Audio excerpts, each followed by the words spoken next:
इस रोमांचक कहानी की शुरुआत होती है एक बहुत ही घने फॉरेस्ट को दिखाते हुए, जहाँ पर एक लड़का भागता जा रहा था। इस छोटे बच्चे का कोई पीछा कर रहा था या फिर उसने कोई खतरनाक चीज देख ली, ये तो बताया नहीं जाता, लेकिन लड़का लगातार भागता ही जा रहा था। हमें तो फॉरेस्ट के अंदर से कई सारी डरावनी आवाजें सुनाई देती हैं जो कि लगातार बाहर आ रही थी। अब हमें उसी फॉरेस्ट के दूसरे वाले इलाके में एक बस दिखाई जाती है जिसके अंदर कई सारे बच्चे मौजूद थे। बस का ड्राइवर ट्राई कर रहा था कि वो इस फॉरेस्ट से जल्द बाहर निकल जाए, इसीलिए वो सामने वाला रास्ता पकड़कर आगे बढ़ रहा होता है। ट्रैवल करते हुए भी बस ड्राइवर एक ऐसी जगह पर पहुंच जाता है जहां पर कई सारी लकड़ियां मौजूद थी। अब उस रास्ते से बस को लेके नहीं जाया जा सकता था, तो वो दूसरा रास्ता चुनता है। ये रास्ता फॉरेस्ट के अंदर से होते हुए जाता था, जिसके बारे में शायद बस ड्राइवर को भी आइडिया नहीं। वो तो सीधा उसी रास्ते पर बस को चलाते जा रहा था, इसी होप में कि यहाँ से बाहर निकलने का रास्ता हो। हमें तो चारों तरफ अजीब तरीके के स्केलेटन्स दिखाए जाते हैं जो कि इंसानों के ही थे। अब इन चीजों को बस ड्राइवर नोटिस नहीं करता और आगे बढ़ता है। अचानक अब वो जैसे ही बस को चलाने लगा तो उसके सामने हिरन की डेड बॉडी होती है। अब इस तरीके से कैसे वो इसके ऊपर चढ़ा सकते थे? तो बस ड्राइवर इंसानियत के नाते नीचे उतरा और उसकी डेड बॉडी को साइड में लगा दिया। अब जैसे ही वो बस ड्राइवर वापस अपने बस के अंदर बैठने जा रहा था तो उसने कुछ अजीब सी चीज देखी। इससे वो बहुत डर जाता है और धीरे धीरे बस में आता है। फिर बाद में पता चला कि एक गैंगस्टर जिसने की गन ले रखी है, वो बस ड्राइवर को पॉइंट करके सारे बच्चों को वहीं बैठने के लिए कहता है। ये एक बहुत ही खतरनाक सीरियल किलर होता है जिसने कई लोगों की जानें ली हैं और इसका मेन शिकार टीनेजर्स बच्चे होते हैं। एक लड़का तो इसे पहचान भी गया क्योंकि इसके पोस्टर्स न्यूज़पेपर में लगे हुए होते हैं। कुछ ही समय में ये जेल से छूटा है और अब फिर से ये गैंगस्टर्स वाली हरकतें करने लगा है। सारे बस में मौजूद बच्चे बहुत ज्यादा डरने लगे थे कि इसके आगे क्या किया जाए। अब तो गैंगस्टर बहुत ही ज्यादा रूड वे में बात करते हुए उनसे कहने लगा कि सारे लोग मोबाइल फोन्स बस से बाहर फेंक दो, यानी वो नहीं चाहता कि कोई उससे कांटेक्ट कर सके। बच्चों ने तो अपनी जान की फिक्र करते हुए सारे मोबाइल फोन्स बाहर फेंक दिए होते हैं। अब शायद जैसा गैंगस्टर बोलेगा वैसा ही सभी को करना पड़ेगा। वो गैंगस्टर तो बस ड्राइवर को लगातार बस चलाते रहने के लिए कहता है जब तक वो न कहे। बस ड्राइवर भी बच्चों की सुरक्षा के लिए आगे बढ़ रहा था और ट्रैवल करते हुए वो एक टनल के पास पहुंचते हैं, लेकिन बस ड्राइवर और बाकी लोग एक साइन बोर्ड पढ़ने में नाकामयाब रह गए। उस साइन बोर्ड पर साफ मेंशन था कि आगे एक ऐसा मिलिट्री एरिया है जहां पर अजीब तरीके के एक्सपेरिमेंट किए जाते थे, लेकिन कुछ गड़बड़ी के बाद उसे बंद कर दिया गया। बट ये चीजें ना देखने के बावजूद भी वो आगे बढ़ने लगे होते हैं। अब अचानक उसी टनल के अंदर जाते ही बस का इंजन खराब हो जाता है। बस ठीक से चल ही नहीं रही थी और अपनी जगह पर रुक गई थी। अब तो गैंगस्टर को ऐसा लगने लगा कि शायद ये बस ड्राइवर की एक चाल हो सकती है उसे पकड़वाने के लिए, तो इसीलिए उसने तुरंत ही अपनी गन निकाली और एक टीनेजर लड़की को पकड़कर उसके ऊपर पॉइंट कर दिया। अगर कोई भी जरा भी चालाकी करेगा तो वो इन बच्चों को एक एक करके मार देगा। वो गैंगस्टर तो बहुत ही ज्यादा बच्चों को डैमेज पहुंचा रहा था। बस ड्राइवर के पास कोई ऑप्शन नहीं होता उसकी कही गई बातों को मानने का, लेकिन अब अचानक उस टनल की पूरी इलेक्ट्रिसिटी ही चली गई थी। वहाँ चारों तरफ से बहुत ही अजीब तरीके की चिल्लाने की आवाज आ रही होती है जो किसी जानवर की हो सकती है। अब यही चीजें देखने के लिए गैंगस्टर और बस ड्राइवर नीचे उतर जाते हैं। गैंगस्टर तो अब लगातार बस ड्राइवर को धमकी दे रहा था कि तुम उस तरफ जाकर चेक करो कि ये आवाज किसकी है, अगर ऐसा नहीं हुआ तो इस लड़की को गोली मार देगा। बस ड्राइवर के पास कोई ऑप्शन नहीं तो वो धीरे धीरे उसी आवाज के पीछे जाने लगा। टनल जैसे जैसे अंदर जा रही थी वो आवाजें बढ़ती जाती हैं। अब बस ड्राइवर को एक साया दिखाई दिया जो कि बैठा हुआ था। जैसे ही वो थोड़ा और पास जाता है तो उसे उसका चेहरा दिखाई देता है। ये किसी खतरनाक शैतान का था जो बहुत ही तेजी से अब बस ड्राइवर के पास आया और उसे एक ही वार में मारकर खत्म कर दिया। बस में मौजूद सारे टीनेजर्स ये देखकर एकदम चौंक गए और इवन गैंगस्टर भी उस लड़की के साथ बस में आ गया। वो सभी इतना ज्यादा डर जाते हैं क्योंकि ये चीजें चंद सेकंड्स में हुई थी। एक सेकंड में वो बस ड्राइवर मारा गया। सारे टीनेजर्स तो काफी पैनिक हो रहे थे कि अब वो क्या करें। वो गैंगस्टर भी अब थोड़ा सा डर चुका था तो वो चाहता है कि वो बस लेकर यहाँ से निकल जाए। बट प्रॉब्लम ये थी कि बस की चाबी तो अभी भी ड्राइवर के पास है। अगर वो चाबी नहीं मिलेगी तो वो बस को इंजन को स्टार्ट नहीं कर पाएंगे। गैंगस्टर खुद बहुत ज्यादा डर रहा था तो इसीलिए उसने एक लड़की को भेजा जो कि वो बस ड्राइवर के यहाँ से चाबी लेकर आ जाए। वो लड़की बहुत ज्यादा डरते हुए बस ड्राइवर के पास जाती है और जब वो उसकी डेड बॉडी को देख रही थी तो जोर से चिल्लाने लगी क्योंकि उसे बहुत बुरी तरीके से मारा गया था। लेकिन वो फिर भी अपनी हिम्मत जुटाती है और बस ड्राइवर से चाबी लेकर वापस बस में आ जाती है। उन्हें सिर्फ और सिर्फ यहाँ से निकलना था तो उस लड़की ने बस के अंदर वो चाबी इंसर्ट की और इंजन को स्टार्ट करने का ट्राई किया। सारे लोग उस लड़की से पूछ रहे थे कि आखिर वहाँ पर तुमने क्या देखा और बस ड्राइवर के साथ वहाँ पर क्या हुआ, लेकिन लड़की सिर्फ अपना सर हिलाते रहती है, यानी कि वो बस ड्राइवर मर चुका है। अब यहाँ उस लड़की ने चाबी की मदद से इंजन को स्टार्ट करने का ट्राई किया, पर बस स्टार्ट नहीं होती, यानी वो पूरी तरीके से खराब हो चुकी है और जब तक वो सब इस जगह पर रहेंगे उनकी जान को खतरा लगा रहेगा। गैंगस्टर तो अब काफी ज्यादा गुस्सा हो गया और एक वैक्सी नाम की लड़की के ऊपर गन पॉइंट कर देता है। उसने कहा कि तुम किसी भी तरीके से बस को ठीक करो, नहीं तो तुम्हें मार दिया जाएगा। वैक्सी बाकी सारे बच्चों में से काफी ज्यादा समझदार था, इसीलिए गैंगस्टर उसे बोल रहा होता है, लेकिन वैक्सी समझदार होने के साथ साथ काफी बहादुर भी था। वो तो उल्टा गैंगस्टर से बहस करने लगा कि हम सब तुम्हारी बात नहीं मानने वाले।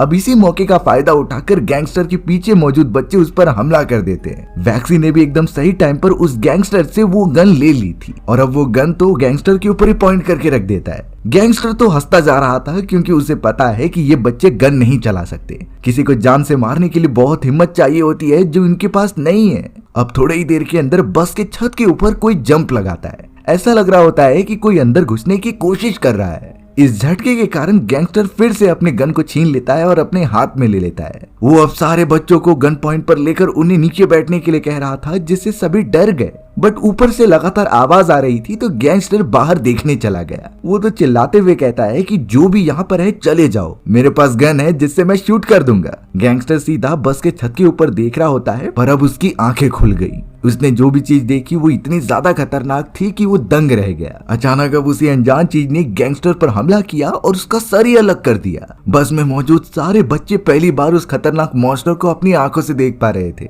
उसके बड़े बड़े नाखून के साथ साथ इतना खतरनाक फेस था कि कोई भी देखकर डर जाए। एक ही बार में उसने गैंगस्टर की बॉडी को अलग कर दिया होता है। बस में मौजूद सभी लोग बहुत तेजी से चिल्ला रहे थे कि उन्हें कोई बचा लो, लेकिन इस जगह पर शायद उनके अलावा कोई भी नहीं होता। फिलहाल उन लोगों ने डिसाइड किया कि वो बस के अंदर ही बैठे रहेंगे और बाहर नहीं जाएंगे, पर उन्हें यहाँ से निकलने का प्लान तो बनाना ही होगा क्योंकि वो क्रिएचर अंदर भी घुस सकता है। सामने का दरवाजा तोड़ते हुए वो क्रिएचर अपने नाखूनों की मदद से अंदर घुसने की कोशिश कर रहा था। बाकी सारे लोग तो पीछे वाले दरवाजे की तरफ भागने लगे जिससे दूसरी तरफ से निकला जा सके।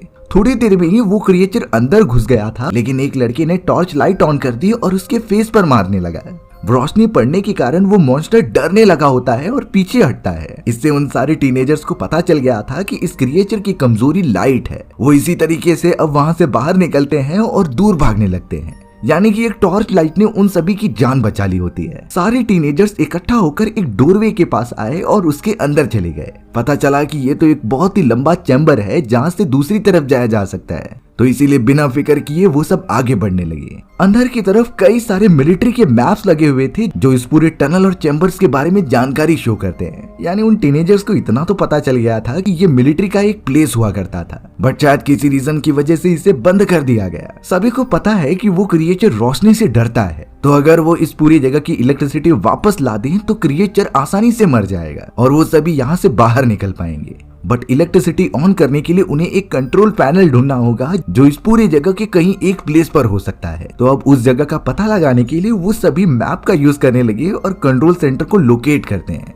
उस जगह पर जाना भी खतरे से खाली नहीं हो सकता था क्योंकि क्रिएचर कहीं भी मौजूद हो सकता है, बट उन सभी को रिस्क तो उठाना ही पड़ेगा बचने के लिए। सभी अब मैप का यूज करते हैं और आगे बढ़ने लगते हैं। यहाँ नॉलेन और रीना दूसरी तरफ निकल गए थे उस केबिन को ढूंढने के लिए। वहीं बाकी तीनों टीनेजर्स उसी जगह पर बैठकर बातें कर रहे होते हैं। तभी क्यूनी को जोर से टॉयलेट आ गई और उसे वॉशरूम जाना था। इतना अंधेरा होता है इसीलिए वो अकेले तो जा नहीं सकती थी क्योंकि वो डरती है। तो बहुत ज्यादा सोचने के बाद वैक्सी क्वीनी के साथ जाने के लिए रेडी हो जाता है। वैक्सी तो क्वीनी को काफी ज्यादा डरपोक कह रहा था क्योंकि वो इस तरीके की हरकतें कर रही थी। इस बात से क्वीनी बहुत ज्यादा नाराज हो गई और वैक्सी से बात नहीं कर रही होती है। वैक्सी तो धीरे धीरे अपना आगे चल रहा था, लेकिन जब थोड़ी देर बाद उसने पीछे मुड़कर देखा तो क्वीनी वहां से गायब थी। वो तुरंत ही जोर से चिल्लाने लगा और क्वीनी को चारों तरफ ढूंढने लगा।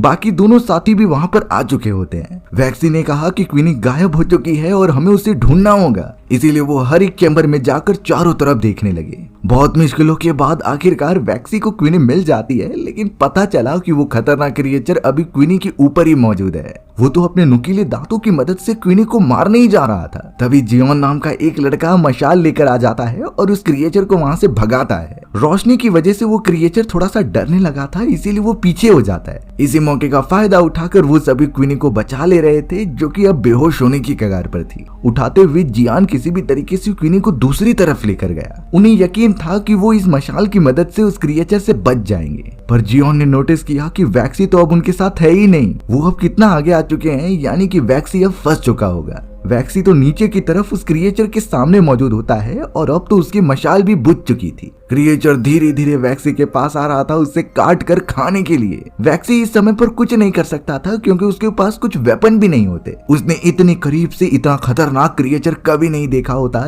जिसके इतने नुकीले नाखून और इतने बड़े बड़े दांत हो। मानो कि ये कोई एलियन सिविलाइजेशन है जो सालों से इस अंधेरे में चुप कर रह रही है। वैक्सी तो अब उस क्रिएचर के साथ बहुत बुरी तरीके से फंस चुका था और उसके बॉडी पर कई सारे लिक्विड भी गिर रहे होते हैं। ये सारे लिक्विड उस क्रिएचर के बॉडी से वैक्सी के बॉडी में जा रहे थे। वो इतना ज्यादा चिल्लाने लगा कि पूरी आवाज उस गुफे में गूंज रही थी। अब तो ऐसा लगा कि शायद क्रिएचर वैक्सी को मार ही देगा, पर अचानक से इलेक्ट्रिसिटी वापस आ जाती है। चारों तरफ रोशनी होने के कारण क्रिएचर को ये रोशनी बर्दाश्त नहीं हुई और वो तुरंत ही वहां से भागने लगा। वैक्सी की जान बाल बाल बची और पता चलता है कि उसके दूसरे साथियों ने वो केबिन ढूंढ लिया है और उन्होंने इलेक्ट्रिसिटी बैकअप ऑन कर दिया था। वैक्सी तुरंत ही जियान और बाकी लोगों के पास जाता है जिससे वो सुरक्षित जगह पर पहुंच सके। नॉलेन और लीना ने ही वो इलेक्ट्रिसिटी का बैकअप ऑन किया था। वो दोनों खुश होते हैं कि एटलीस्ट वो अपने दोस्तों की मदद कर पा रहे हैं। अब इस प्रॉब्लम को सॉल्व करने के बाद जब वो थोड़ा सा आगे बढ़ रहे थे तभी उन्हें एक चैम्बर दिखाई दिया। इस चैम्बर के अंदर जाने के बाद कई सारे वहां पर पोस्टर्स लगे हुए होते हैं क्रिएचर के बारे में, जैसे कि कोई उस क्रिएचर के ऊपर पूरी रिसर्च किया करता था। वहां पर फोटोज लगे थे और उन सारे विक्टिम्स के भी बारे में बताया गया होता है जिसे उन क्रिएचर्स ने मारा है। इतनी सारी बातें उस क्रिएचर के बारे में कौन पता करना चाहता था, उन्हें समझता नहीं। फिलहाल उनका एम था यहाँ से बाहर निकलना और अपनी जान बचाना। इन चीजों के ऊपर वो बाद में भी रिसर्च कर सकते थे। अब नोलन और लेना उस पूरी चीज को इन्वेस्टिगेशन करने के बाद जब आगे बढ़ते हैं तो उन्हें कुछ आवाजें सुनाई दी। एक परछाई लगातार उनकी तरफ बढ़ रही थी, इसीलिए दोनों शांति से खड़े हो गए। उन्हें लगा कि ये खतरनाक क्रिएचर हो सकता है जो कि अब रोशनी में भी उनके ऊपर हमला करेगा, बट पता चला कि ये तो वैक्सी, जियान और क्वीनी है जो उनकी तरफ बढ़ रहे थे। अपने बाकी दोस्तों को देखकर वो दोनों खुश हो जाते हैं और उनसे मिलकर उनकी मदद करते हैं। यहाँ हमें दिखाई दे रहा था कि क्वीनी कितनी ज्यादा घायल हो चुकी है। उसे जल्द से जल्द फर्स्ट एड किट की जरूरत होगी, नहीं तो वो बुरी तरीके से मारी जाएगी। एक सेफ जगह पर लेके जाने के बाद उनमें अब डिस्कशन होने लगी कि क्वीनी को उस क्रिएचर ने काट लिया है। शायद हो सकता है कि ये भी इन्फेक्टेड हो चुकी है। जियान ने तो साफ कह दिया कि हमें क्वीनी को अपने साथ नहीं रखना चाहिए, बट इस तरीके से वो क्वीनी को कैसे छोड़ सकते थे, इसीलिए क्वीनी को साथ रखने का ही डिसाइड किया गया। वो जहां भी जाएंगे साथ ही रहेंगे। वैक्सी जो इतना बहादुर होता है वो भी इन चीजों की वजह से बहुत डर चुका था और धीरे धीरे कदम बढ़ाता है। उन्हें तो इस क्रिएचर के बारे में ज्यादा कुछ नहीं पता था, तो फिलहाल वो सभी नोलन और लीना द्वारा बताए गए उसी चैम्बर में चले जाते हैं। उस जगह पर कई सारे बातें लिखी हुई थी क्रिएचर के बारे में और अब वैक्सी एक किताब उठा लेता है। ये नोटबुक किसी ने लिखा हुआ था अपने हाथों से और उसके अंदर शायद उनकी कहानी भी मौजूद थी। फिलहाल वो सभी उसी कहानी को पढ़ने लगे होते हैं जिनमें एक लड़का अपनी बहन के साथ अलग अलग जगह को एक्सप्लोर करने जाया करता था। वो कभी बड़े बड़े पहाड़ों पर चले जाते तो किसी घने फॉरेस्ट के अंदर। एडवेंचरस चीजें करना उन्हें बहुत ही पसंद था। इसी तरीके से एक दिन वो लड़का अपनी बहन के साथ फॉरेस्ट में आ गया होता है एक गुफा की तरफ। उस गुफा में काफी ज्यादा अंधेरा था और कुछ आवाजें भी आ रही थी। उस लड़के की बहन उन चीजों को देखना चाहती थी, लेकिन वो लड़का बहुत ज्यादा डर रहा होता है। फिर भी उसकी बहन अकेले ही जाने का डिसाइड कर रही थी गुफा के अंदर। उसका भाई बाहर खड़े होकर देख रहा होता है, लेकिन अब थोड़ी देर के अंदर उन्हें गुफा में एक परछाई दिखाई दी। उस लड़के की बहन भी इस बात से बहुत डर जाती है और शायद अनजान चीज ने उस पर हमला भी कर दिया। उसका भाई इतना ज्यादा डर जाता है कि अपनी बहन की मदद करने के बजाय वो वहाँ से डर कर भागने लगा। उसकी तो जरा भी हिम्मत नहीं हो रही थी पीछे मुड़कर देखने की। और ये सीन वही होता है जिसे कि हमें कहानी की शुरुआत में बताया गया था, यानी वो लड़का जिसे आवाज आ रही थी और वो लगातार भाग रहा था। अब तो उस लड़के को लगने लगा था कि उसकी बहन मर चुकी होगी, लेकिन वो इतना कायर कैसे हो सकता है जो अपनी बहन को मरने के लिए छोड़ दे। उसे किसी भी हालत में अपनी बहन को बचाना था और पता करना था कि उस गुफा में है क्या। उस गुफा में जाने की कोशिश करते हुए अब उसे कई साल बीत चुके थे, जहाँ पर अब वो लड़का काफी बड़ा हो चुका होता है। इवन वो तो बूढ़ा होने तक आ गया था। फिर भी वो हार नहीं मानता और अपनी बहन के बारे में पता लगाने के लिए उस गुफा में इंटर करने की बात करता है। उस बूढ़े आदमी ने तो उस क्रिएचर के बारे में बहुत ज्यादा रिसर्च की और उसी ने ही वो चैम्बर बनाया था। जो भी रिसर्च पेपर्स उसके अंदर क्रिएचर के बारे में होते हैं वो बूढ़े आदमी ने लिखे थे। यहाँ तक कि उस आदमी ने एक ऐसी मशीन भी क्रिएट कर दी थी जिससे वो उस क्रिएचर को मार सके। बट प्रॉब्लम ये हो जाती है कि शायद उस क्रिएचर को उस आदमी के बारे में पता चल चुका था, तो वो उसके ही चैम्बर में घुसकर उसे मार देता है। और जो मशीन की बात वो बूढ़ा आदमी कर रहा था, सारी की सारी चीजें वो उसी चैम्बर में मौजूद होती हैं। उन सारे टीनेजर्स को इस बारे में जब पता चला तो उन्होंने डिसाइड किया कि चाहे कुछ भी हो जाए वो इस मशीन को बनाएंगे और उस क्रिएचर को खत्म करेंगे। उस खतरनाक क्रिएचर ने क्वीनी का ब्लड चख लिया है, यानी वो सबसे पहले मारने के लिए क्वीनी को आएगा। वैक्सी और बाकी लोग यही कह रहे थे कि हम मशीन बनाकर क्वीनी को प्रोटेक्ट करेंगे और यहाँ से बाहर निकलेंगे। क्वीनी जो एकदम मासूम थी वो कहने लगी कि मेरी वजह से तुम सब अपनी जान खतरे में मत डालो, तुम सब मुझे छोड़कर यहाँ से जा सकते हो। पर वो बहुत ही अच्छे दोस्त थे और एक साथ निकलने का प्लान करते हैं और एक साथ यहाँ से निकलने का डिसीजन लेते हैं। बिना देरी किए सभी लोग एक दूसरे के साथ कोऑर्डिनेशन करके उस मशीन को क्रिएट करने में लग गए। उन्हें भरोसा था कि जो भी उस बूढ़े आदमी ने कहा होगा मशीन के बारे में वो सच ही होगी। इसी मशीन की मदद से वो उस क्रिएचर को मार पाएंगे। कई घंटों की लगातार मेहनत के बाद वो सब पहुंच चुके थे मशीन को क्रिएट करने के लिए। पूरी विधि वहां पर लिखी गई होती है कि कैसे मशीन को बनाया जाएगा, यानी वो सब उस बूढ़े आदमी का सपना पूरा करेंगे, क्रिएचर को मारने का और इस मशीन को बनाने का। कई घंटों की मेहनत के बाद आखिरकार उन लोगों ने ये मशीन बना ही ली थी। ये एक बहुत ही अजीब तरीके की होती है जिसमें से साउंड्स निकलते थे, पर सबसे बड़ी प्रॉब्लम होती है कि उन्हें क्रिएचर को इस मशीन के सामने लेकर आना था। ये बहुत खतरनाक हो सकता है, फिर भी वो लोग एक दूसरे के साथ प्लान बनाते हैं और उस क्रिएचर के लिए अच्छा खासा ट्रैप क्रिएट कर देते हैं। उन्हें पता था कि ये क्रिएचर क्वीनी के पीछे जरूर आएगा, तो क्वीनी के ब्लड से लथे हुए पूरे क्लोथ्स वो उस मशीन के सामने रख देते हैं, जिससे कि वो क्रिएचर उसे सेंस करते हुए वहां पर जरूर आ जाएगा। वो क्रिएचर तो लगातार अब वहां पर आने लगा और उस कपड़े को बड़े ध्यान से देखता है। फिर भी वो क्रिएचर उस मशीन से थोड़ा दूरी पर था और उससे पास लाने की जरूरत होती है। अगर ऐसा नहीं हुआ तो मशीन प्रॉपर वर्क नहीं कर पाएगी। शायद अगर उस क्रिएचर को इस बारे में पता चल जाए तो वो मशीन को भी डिस्ट्रॉय कर सकता था। इन्हीं चीजों का ख्याल उन सारे टीनेजर्स को रखना होगा। उस क्रिएचर के थोड़ी ही दूरी पर क्वीनी और बाकी सारे लोग छुपे हुए थे और उस मशीन की एक्टिवेट होने का इंतजार करते हैं। उनका ये प्लान था कि जैसे ही उस कपड़े के पास वो क्रिएचर आ जाएगा तो नॉलन लीवर नीचे करके पूरी इलेक्ट्रिसिटी को ऑन कर देगा।